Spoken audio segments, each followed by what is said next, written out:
Bonjour et bienvenue dans l'univers de Secrets d'artistes, là où chaque coup de pinceau raconte une histoire et chaque couleur dévoile un secret.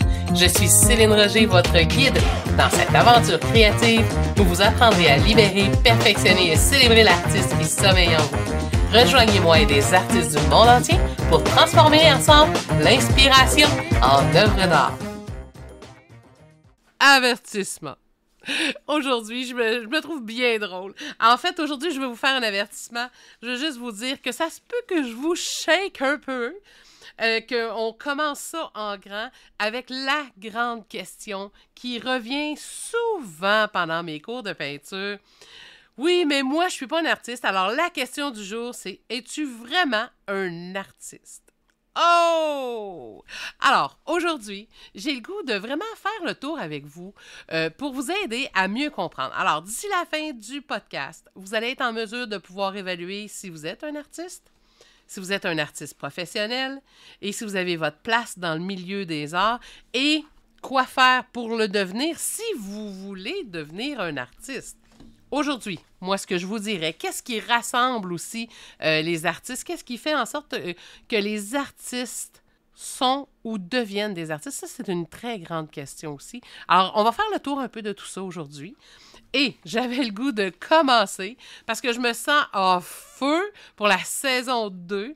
Alors, je ne sais pas si... une des premières choses que je réponds souvent à mes élèves qui me disent: Céline, ah oui, mais moi, je ne suis pas une artiste, tu le sais. Puis là, c'est comme des excuses qu'ils se donnent, hein?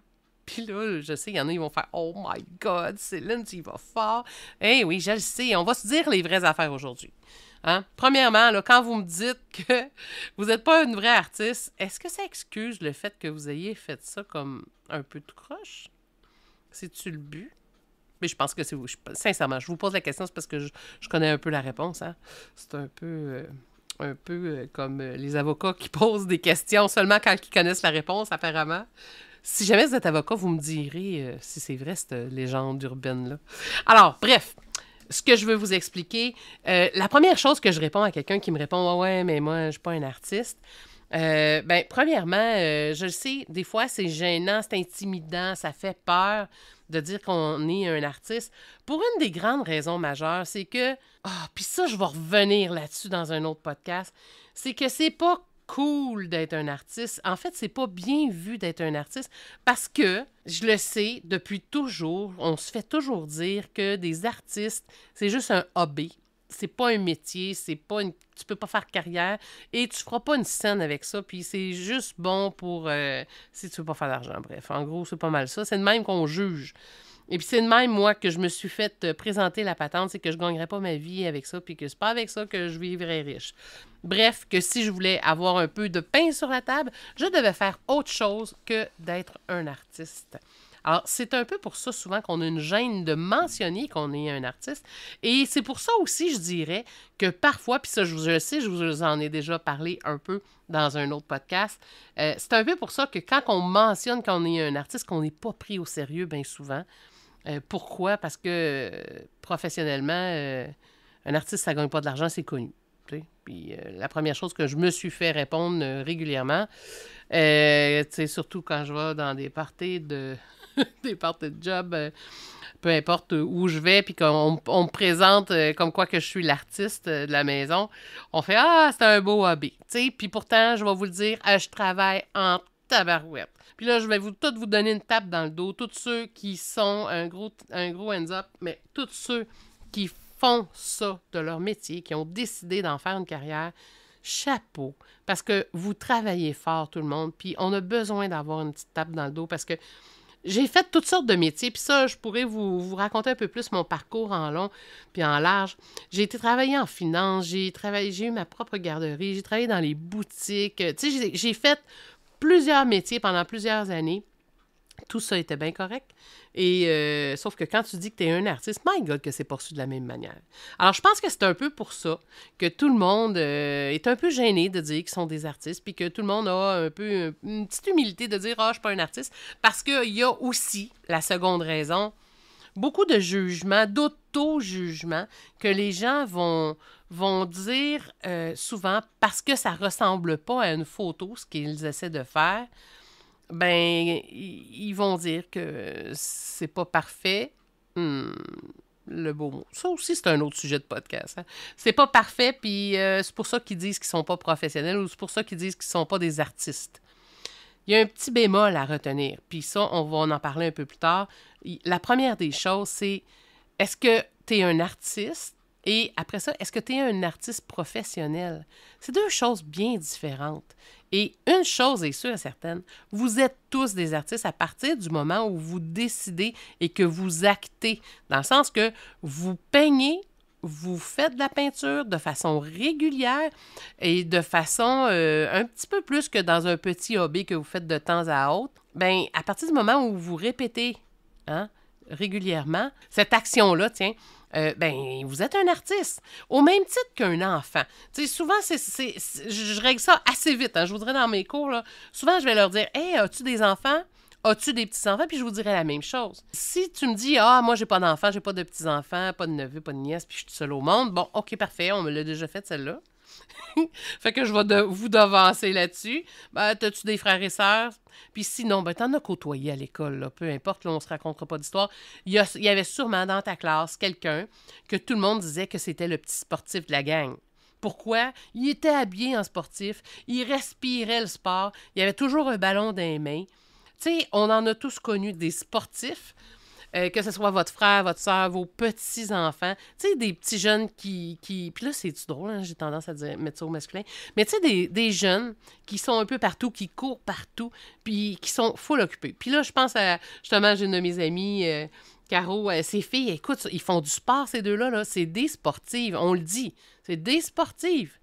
Fait que peu importe l'âge, peu importe... tu sais, il n'y a pas d'âge, il n'y a pas de sens non plus, que ce soit masculin, féminin ou peu importe ce que vous voulez. Tout le monde peut être des sportifs. Ben, pour l'artiste, c'est la même moseuse d'affaires. Tu es un artiste à partir du moment où tu vas acter ou à partir du moment où tu vas faire de l'art. Et là, on n'a pas mentionné d'être un artiste parce que tu fais de l'art professionnel et que tu en vends. Non, non. On fait juste définir que tu es un artiste à partir du moment où tu peins, ou tu es un artiste à partir du moment où ce que tu bricoles pas mal. En fait, ce qu'on veut savoir, c'est est-ce que tu as un âme d'artiste? Bref, vous avez compris le principe, OK? Fait que ça, c'est la première chose à régler dans votre tête. Puis à partir du moment où que dans votre tête, ça va être clair, bien, ça va le devenir pour votre entourage aussi. Assumez-vous. Vous êtes un artiste parfait. Là, après ça, on va décortiquer si vous êtes professionnel ou pas. Mais la première chose à faire, c'est de s'assumer. Tu es un artiste ou tu ne l'es pas. Est-ce que tu peux être sportif puis artiste en même temps? Ben oui, pourquoi pas, amuse-toi. Si tu as du temps, tu as énormément d'énergie, parce que être les deux, ça demande de l'énergie. Mais bref, j'en ai rarement rencontré. Même, je me souviens pas de n'avoir rencontré. Alors, je pense que là, on vient de régler la chose. Hein? J'aimerais ça que vous m'écriviez. Hein, en bas d'un commentaire, il y a de la place, c'est sûr, à quelque part. Cliquez à quelque part. Écrivez-moi n'importe où. Dites-moi que vous êtes en train d'écouter l'épisode de podcast où je parle de « Es-tu vraiment un artiste? » Puis que là, vous venez de catcher que vous êtes un artiste. Puis assumez-le. J'espère que ça va vous faire du bien. Puis j'espère tout simplement qu'à partir d'aujourd'hui, vous allez vous assumer. Affirmez-vous. Et là, la prochaine étape. Es-tu un artiste professionnel? Oh, que là, j'en ai long à vous dire là-dessus. Ah, oh, boy. Comment qu'on va déterminer si quelqu'un va être un artiste professionnel ou pas? Au Québec, on a des lois qui font en sorte que pour être un artiste professionnel, avoir un statut professionnel, ça demande 3 choses. La première, c'est d'exposer ses toiles, de les vendre, d'essayer du moins de les vendre. En fait, non, ça dit de les vendre. Et l'autre, ça va être de s'afficher en tant qu'artiste. Et puis l'autre, il faut que ça fasse au moins 2 ans. Qu'aux 2 ans, tu ailles au moins fait une exposition, que tu ailles afficher tes œuvres. Ça fait longtemps que je n'ai pas été regarder le statut de l'artiste, qu'est-ce que ça prend, mais en gros, c'est pas mal ça. Fait que tu sais, il faut affirmer qu'on l'est, il faut vendre des tableaux pour son compte ou pour une galerie, par exemple, et l'autre, il faut que ça fasse 2 ans. Ça veut dire qu'à tous les 2 ans, il faut que tu vendes des tableaux. En gros, ça ressemble à ça. Tu vends des tableaux ou tu exposes dans le but d'en vendre. OK? Ça, c'est un artiste professionnel dans les termes de la loi. Mais tu sais, un artiste professionnel, c'est quoi au juste? Un artiste professionnel, souvent, ça va être quelqu'un qui va prendre ça un peu plus au sérieux. Ça va être quelqu'un qui va vouloir le faire professionnellement. Puis là, professionnellement, le mot est très large. Hein? Professionnellement, tu peux le faire à temps partiel. OK. Tu peux le faire à temps plein. Puis tu peux être une méga passionnée. À partir de là, il y a énormément de différences.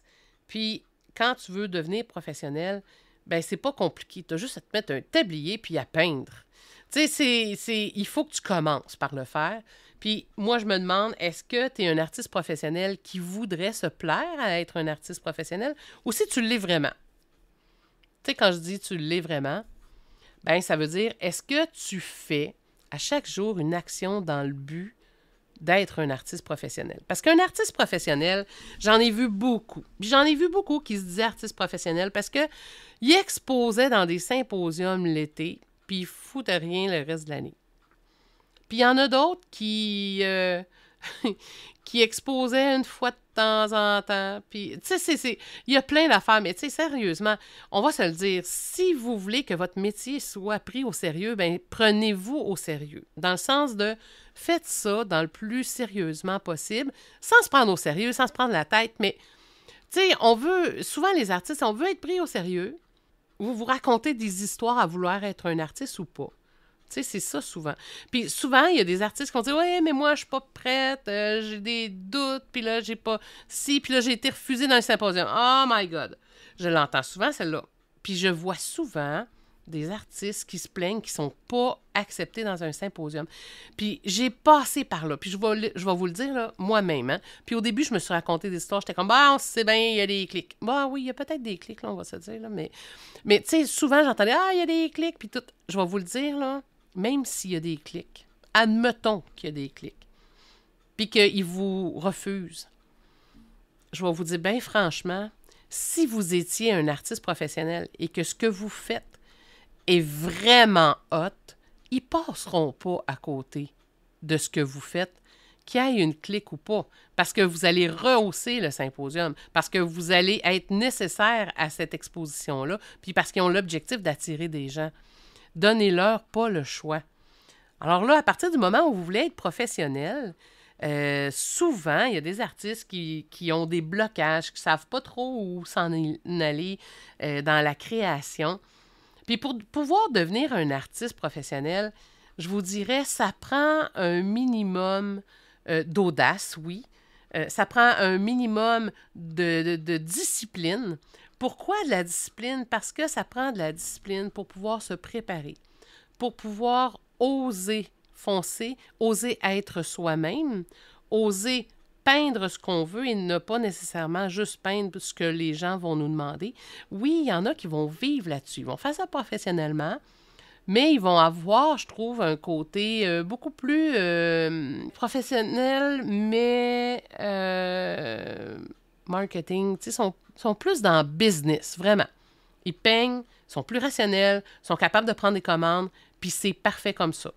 Puis il y en a d'autres artistes qui vont peindre, puis ça sera jamais la même affaire, puis ils vont en vendre, puis ça va être parfait comme ça. En fait, le monde des artistes, il y en a de toutes les sortes. Il y en a des artistes que c'est différent dans les artistes professionnels.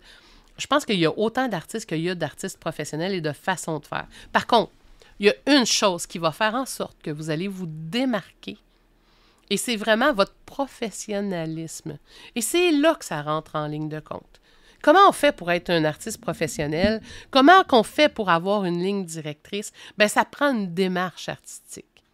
Et là, je ne sais pas si je vous dis toutes sortes de mots que vous ne comprenez pas, mais pour de vrai, si jamais vous dites hey, « moi, j'aimerais ça en vivre, j'aimerais ça être un artiste professionnel », bien, je vous invite à pitonner puis à essayer de vous renseigner c'est quoi une démarche artistique. Parce que je vais vous dire immédiatement, si votre carrière artistique ne démarre pas, c'est parce que votre démarche artistique n'est pas bien ancrée. C'est parce que votre démarche artistique n'est pas claire et c'est parce que vous n'avez pas fait, comme dirait ma coach, les bons push-ups. Vous n'avez pas fait ce qu'il fallait pour pouvoir être professionnel, pour pouvoir être accepté. Et ça demande beaucoup de temps, d'énergie, d'investissement de soi, et beaucoup de, d'auto-introspection. Il faut vouloir vraiment. Et je vous dirais que si vous voulez vraiment, vous allez y arriver.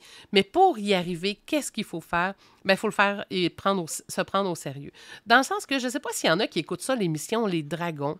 Tu sais, il y en a des entrepreneurs qui vont se pointer là, qui vont demander de l'argent à des dragons. Puis, ils vont se pointer là, puis là, les dragons vont refuser. Pourquoi? Souvent, je vois ça. Puis, je suis sûre que vous l'avez déjà vu. Le gars, il travaille à temps partiel sur sa nouvelle entreprise. Il n'a pas investi une scène. Puis là, il demande à quelqu'un d'autre d'investir beaucoup de son argent et de son temps en échange d'un petit bout de sa compagnie. Sérieusement, t'es pas foutu d'investir toi-même un peu d'argent. Tu crois pas à toi assez pour t'y mettre à temps plein, mais tu voudrais que quelqu'un d'autre croit plus en toi que toi-même. Excuse, mais si tu crois pas en toi, ben comment veux-tu que les autres le croient? Tu sais, t'as beau raconter à tout le monde, mettons, que tu veux être un artiste. Excuse, mais si c'est... Tu sais, je dis souvent à mes gars, moi, faut que les babines suivent les bottines, là. Si tu fais pas comme un artiste professionnel, comment veux-tu l'être reconnu comme un artiste professionnel? Et c'est là que je vous dis les vraies affaires puis que je vous avais prévenu que ça allait faire mal. Si vous n'êtes pas accepté dans un symposium, il y a plusieurs facteurs qui vont rentrer en ligne de compte. Un des premiers facteurs, évidemment, ça va probablement être le style, parce qu'il y a plein de raisons, hein? Plein, puis ils sont toutes très, très bonnes. Des fois, c'est juste une question de timing. Des fois, ça va être juste une question de... Il y en a 3 qui font des fleurs, puis ils veulent attirer plein de clientèles différentes. Ça se peut que tu sois la 4e ou la 12e qui se présente faire des fleurs, puis que là, toi, tu l'as envoyé dernière minute ton dossier. Bien, désolé, tu vas passer go pour cette année-là. Puis ça se peut bien aussi que la présentation n'est pas professionnelle, dans le sens que tu as envoyé ton petit bout de papier, écrit sur le coin de la table, tu as écrit qui tu étais comme artiste, puis que toi, tu t'en fous de toutes les règles, puis que tu veux faire ce que tu veux. Tu as le droit, c'est bien beau, mais si tu veux rentrer dans la gang, ben il va falloir que tu suives un peu l'eau. Tu vas te démarquer en tant qu'artiste quand tu vas t'assumer, quand tu vas faire ça sérieusement, mais tu vas pouvoir faire tout ce que tu veux en autant que tu le fasses avec sérieux, puis avec une certaine discipline. Puis là, j'entends mon fils me dire des affaires des fois parce que j'ai mes enfants, des fois, ils me font « Hey, maman, on n'est pas obligé d'être pareil. Au contraire, il faut être différent. » Puis c'est une qui prône la différence, c'est bien moi. Des fois, je leur dis « Oui, c'est bien beau vouloir, mais si tu essaies juste de te battre contre le courant, ça va être dur de ramer à un moment donné. Tu peux ramer dans le même sens que le courant. Ça veut dire, dans le fond, que tu peux ramer dans le même sens que tout le monde, hein? Répondre à la demande, parce que c'est ça la game. On a besoin d'une démarche artistique qui correspond à ce qu'ils vont voir sur le tableau. Et après ça, à partir de ça, tu vas pouvoir danser et faire ce que tu veux. Un peu comme, j'en parle souvent de cet exemple-là, un peu comme un architecte, hein? Pour être un architecte et faire des belles maisons, bien, ça prend quand même une certaine formation. Ça prend une base, des fondations solides. Puis à partir de là, tu vas pouvoir inventer le stade olympique, si tu veux. Je ne suis pas sûre que c'est un bon exemple, mais quand même. Tu sais, tu vas pouvoir inventer les cabanes que tu veux. Tu vas pouvoir les fabriquer comme tu veux. Tu vas pouvoir inventer les petites passerelles. Tu vas pouvoir faire des sous-sols à ton goût, le faire de 25 000 étages. Si tu as les bases solides, tu vas pouvoir bâtir quelque chose de solide. Et c'est à ça que j'en viens. Si tu veux être un artiste, trouve-toi des fondations solides. Et c'est quoi des fondations solides? Bien, c'est premièrement de comprendre ce qu'on te demande, de comprendre le milieu des arts, puis c'est pas si sorcier que ça. Hein? Il faut être professionnel. Et être professionnel, c'est avoir une démarche artistique, d'avoir fait de l'introspection, d'apprendre à se connaître et d'apprendre que, tu sais, un tableau, c'est comme un miroir. Hein? Il fait un rebound. Fait que si tu as de la misère à comprendre le rebound puis que tu as de la misère à te connaître toi-même, c'est sûr que les autres vont avoir de la misère à te reconnaître. Tu sais même pas toi-même qui t'es. Alors, il faut apprendre à se connaître en tant qu'artiste, en tant qu'humain, en tant que personne. Et après ça, tu vas pouvoir l'expliquer aux gens qui tu es, quelle est ta démarche, qu'est-ce que tu préfères, qu'est-ce qui t'anime. Quel est ton objectif quand tu peins? Il faut que tu aies quelque chose à dire. Si tu fais juste faire de la peinture décorative, c'est très beau la peinture décorative. Il y en a pour tous les goûts. Mais pose-toi pas de questions pourquoi tu ne vendras pas jamais autant que Monsieur X ou Madame X, qui, elle, va avoir un line-up devant son chapiteau, ben, c'est parce qu'elle a quelque chose à dire, une histoire à raconter.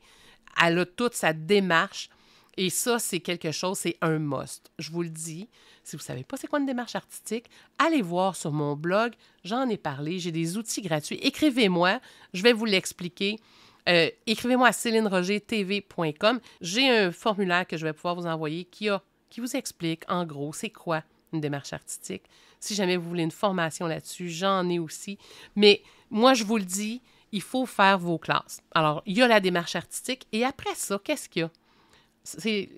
L'autre chose, c'est d'apprendre à peindre. Oui, tout le monde est capable de peindre.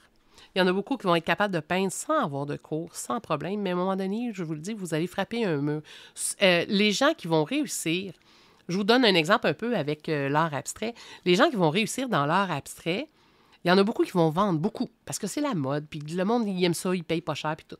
Mais tu sais, si vous voulez passer à un autre niveau, là, tu sais, vous voulez vendre en galerie, vous voulez les vendre à 20, 30, 40, 50 000, vos tableaux, ça se peut. Mais si vous voulez faire partie de l'élite, bien, vous devez faire comme les élites. C'est simple, hein? Aux Jeux olympiques, là, c'est pas celui qui reste dans son salon puis qui fait du sport une fois semaine qui va y arriver. Non, ça va être ceux qui vont avoir appris, analysé, étudié. Hein? Ils vont avoir étudié comment ça va plus vite, le mouvement que ça prend. Ils vont avoir analysé les autres, comment ça fonctionne, quels souliers ils vont prendre, ils vont changer le tissu. Tu sais, ils vont devenir des pros dans leur matière. Alors, devenez un pro dans ce que vous voulez développer. Et comment on devient des pros? Bien, on n'a pas le choix. Faites vos classes. Apprenez les bases de la peinture, les notions de la peinture. Même si vous faites de l'abstrait, je ne sais pas si vous le saviez, mais il y a énormément de bases de la composition, des bases sur la couleur que vous devez d'apprendre, que ce soit pour les contrastes, le cercle de Monsul, les teintures, les sédimentaires, peu importe, du stock, là, je pourrais vous en apprendre jusqu'à demain matin. C'est incroyable tout ce que vous pouvez apprendre pour améliorer vos tableaux, les rendre plus forts en composition. Puis dernièrement, j'avais quelqu'un justement qui me disait, c'est quoi ça, la composition, tu sais? Je savais même pas ce que ça voulait dire, puis c'est normal, là, parce que la personne à qui je parlais, c'était un pur débutant, mais tout ce que je peux vous dire, c'est que la composition, c'est super important, puis je croise des gens, puis c'est pour ça que je vous mentionnais la personne qui me disait qu'elle ne connaissait pas la composition. Je réalise de plus en plus que les artistes peintres n'ont jamais entendu parler de composition. Ils n'ont jamais entendu parler qu'il y avait des notions de composition. Et les grands maîtres, pourquoi vous pensez que ce sont des grands maîtres? Il y a des règles de composition qui existent. Et ce ne sont pas des barrières, ce ne sont pas des choses pour vous empêcher de faire. C'est au contraire des règles pour vous aider et vous donner plus de liberté pour pouvoir savoir danser avec la peinture, danser avec votre pinceau et bâtir, structurer, composer le tableau que vous désirez, mais en ce qu'il soit fort et de façon à conserver le regard du spectateur dans votre tableau. Bref, il y a 1001 raisons, mais si vous vous demandez des fois pourquoi vous n'êtes pas considéré comme un artiste professionnel ou pourquoi des fois vous êtes refusé pour une xème fois, bien, il y a un peu de tout ça là-dedans. Puis là, je sais, aujourd'hui, j'ai été crue un peu, je vous ai dit les vraies choses. Mais sincèrement, c'est un service que je voulais vous rendre parce que moi, ça m'a pris des années à le comprendre, à le réaliser. Je me racontais des histoires à mes débuts. Puis la journée que j'ai compris ça, c'est fou! J'ai fait mes classes et j'ai trouvé mon style. Ça a pris à peine 2 ans. Puis tous les artistes que j'ai côtoyés dans mon atelier, tu sais, ça fait au-dessus de 20 ans que j'enseigne les beaux-arts. Puis tous ceux qui m'ont dit qu'ils voulaient devenir un artiste professionnel, ça a pris en moyenne entre 6 mois et 2 ans et ils étaient devenus des artistes professionnels. J'ai régulièrement aidé des artistes qui étaient constamment refusés, puis parfois, tout dépendant de où ils sont rendus, parce que vous êtes rendus à certains niveaux, puis à quel niveau sont prêts à s'investir en temps, ou en introspection, on va le dire comme ça, bien, il y en a que j'ai vu, wow, évoluer en dedans d'à peine 6 mois. En fait, je pense à une artiste que j'ai aidée l'année passée. On s'est parlé une fois via Zoom en 30 minutes. C'était réglé. Elle a compris. Je lui ai dit les vraies affaires, d'aller cibler. Elle a fait ses devoirs et en 3 mois, elle a fait un virage. Tchoum! Et là, sur les réseaux sociaux, au lieu de voir constamment des posts qui disaient « Oh non, j'ai été refusée, oh non, j'ai été refusée », tout ce que je vois, c'est des succès et elle vend ses tableaux. Beaucoup plus qu'avant, je crois. Je n'y ai pas demandé, mais je le vois. Je vois du succès. Je vois qu'elle vend des tableaux. Je vois qu'elle est acceptée dans des symposiums qu'elle rêvait de participer. Puis elle triple, là. Puis ça faisait plusieurs années que je la voyais essayer, puis ramer, puis travailler fort. Elle a le talent. Elle travaillait pour. Mais c'est juste qu'elle ne savait pas où cibler les bonnes choses aux bons endroits. Bref, si tu veux être professionnel, écris-moi-en un petit bout. S'il y a des choses qui t'empêchent, qui te bloquent, puis que tu te demandes « Ah, qu'est-ce que je pourrais bien faire? » Puis que des fois, tu sais juste pas c'est quoi qu'il faut que tu travailles. Gêne-toi pas. Tu peux même aller sur mon site web, CélineRogerTV.com. Il y a un onglet à quelque part que tu peux prendre un petit cours privé avec moi. Sinon, j'ai des classes, la classe des maîtres qui est incroyable, le maître des couleurs, qu'on va pouvoir progresser ensemble, puis on va pouvoir t'amener ton travail, tes tableaux à un niveau supérieur. Bref, j'espère que je ne vous ai pas trop shaké aujourd'hui. Oh my God, il me semble que je vous ai déboulonné tout ça d'un coup sec. Mais, tu sais, il faut... ça demande du travail être artiste peintre. Moi, quand j'ai commencé, je me souviens, quand on me demandait « Céline, tu veux être artiste professionnel? » J'ai fait « Oui, je veux être artiste professionnel. » J'ai vite constaté qu'il y avait énormément de choses à apprendre. Puis, à un moment donné, j'ai fait « Non, OK, je vais faire en sorte pour faire professionnel. Je vais exposer tout ça, mais je vais faire mes classes. » Je ne me prenais pas pour une artiste professionnelle, puis je ne m'attendais pas à vendre immédiatement. Mais je savais que ça me demanderait beaucoup de temps. Et à un moment donné, je me souviens, mon mentor m'avait dit « Céline, ça prend une vie de devenir un artiste professionnel. » Puis moi, juste qu'il avait une raison. Savez-vous pourquoi? Parce qu'on évolue. Et souvent, la démarche artistique est directement reliée à votre évolution en tant qu'humain. Et plus vous allez gagner en sagesse, plus vous allez vous apprendre à vous connaître, bien plus votre art va évoluer. Et c'est pour ça que les tableaux des artistes vont évoluer avec le temps, c'est que c'est la personne elle-même qui évolue à travers le temps. Alors, si vous remarquez des fois un artiste que ses tableaux n'ont pas changé du tout depuis les 20 dernières années, bien dites-vous qu'en tant qu'humain, en tant que personne, cette personne-là n'a pas fait beaucoup d'introspection. Cette personne-là pense probablement que elle est bien comme ça, c'est bon de même, puis ça ne changera pas parce que cette personne-là, elle pense que tout est bon. Fait que si vous faites une introspection puis vous vous dites « Ouais, j'aimerais ça peut-être évoluer dans mes choses », commencez par faire du travail sur vous-même, ça va énormément vous aider. Et puis, ben ça, il y a toutes sortes d'outils pour le faire, mais essayez de peindre déjà, ça va être beaucoup. Et allez chercher une formation qui va vraiment vous aider. Et sinon, allez, ouvrez vos œillères et dites-vous « OK, parfait. » Moi, je n'étais pas pour ça, les formations, mais ça a l'air qu'il faut. Puis si vous pensez que vous allez aller sur YouTube et tout apprendre, je suis désolée, là, je vais vous le dire tout de suite. Sur YouTube, tout ce qu'on peut offrir qui est basic va être là. Après ça, là, si vous voulez avancer, évoluer, sérieusement, c'est pas là que vous allez trouver tout, là. Oui, il y a beaucoup de stock, mais imaginez, si je vous disais qu'il y a à peine le 1/8 de ce que vous pouvez apprendre, puis je dis 1/8, je suis très généreuse, là. Il y a à peine le 1/8 de tout ce que vous pouvez apprendre que vous ne retrouvez pas sur YouTube, Facebook, peu importe les vidéos que vous allez voir. Je parle de YouTube parce que c'est souvent ça qu'on voit. Mais c'est sûr et certain que si on vous fait payer sur un site web, en principe, la personne, peu importe, là, si elle est le moindrement professionnelle, c'est sûr et certain que vous allez apprendre bien plus et vous allez progresser bien plus vite que si vous aviez perdu du temps à juste regarder des petites vidéos sur YouTube. À un moment donné, il faut passer un autre step. Alors, si vous voulez le faire professionnellement, ben allez à l'école. C'est ça pareil, hein? Tu sais, oui, vous pouvez apprendre sur YouTube, puis oui, ça peut vous donner des hints, vous allez évoluer, mais à un moment donné, vous allez trouver que c'est long. C'est long à aboutir et puis à changer. Quand vous allez trouver que là, ça ralentit puis vous n'apprenez de moins en moins, c'est parce qu'il est temps là, que vous passiez à l'action puis que vous fassiez ça différemment. C'est un peu comme quand on veut planter une graine puis qu'on s'attend à avoir une forêt qui va pousser en une nuit. Là. C'est impossible. Apprendre, ça demande du temps. Hein? Comme me disait mon mentor, il me disait souvent, Céline, une toile demande du temps, une toile exige du temps et une toile mérite du temps. Alors vous, en tant qu'artiste, ben vous méritez de prendre du temps. Parce que si c'est votre rêve, ben je vous souhaite tout simplement que vos rêves se réalisent. Et pour ça, ben il faut commencer à semer des graines tranquillement. pour que vous puissiez y arriver et puis qu'à un moment donné, la forêt s'épanouisse. Alors, sur ces bonnes paroles, j'espère que je ne vous ai pas trop shaké. J'aimerais vraiment avoir vos commentaires. Je suis en feu. On vient de partir la 2e saison de Secrets d'artistes. Alors là, je viens de vous livrer énormément de secrets. Il y a beaucoup de contenu qu'on pourrait développer prochainement. Inquiétez-vous pas, je manque pas d'idées. Et si jamais il y a quoi que ce soit, ben vous savez où me retrouver, célinerogertv.com. Bye, à bientôt.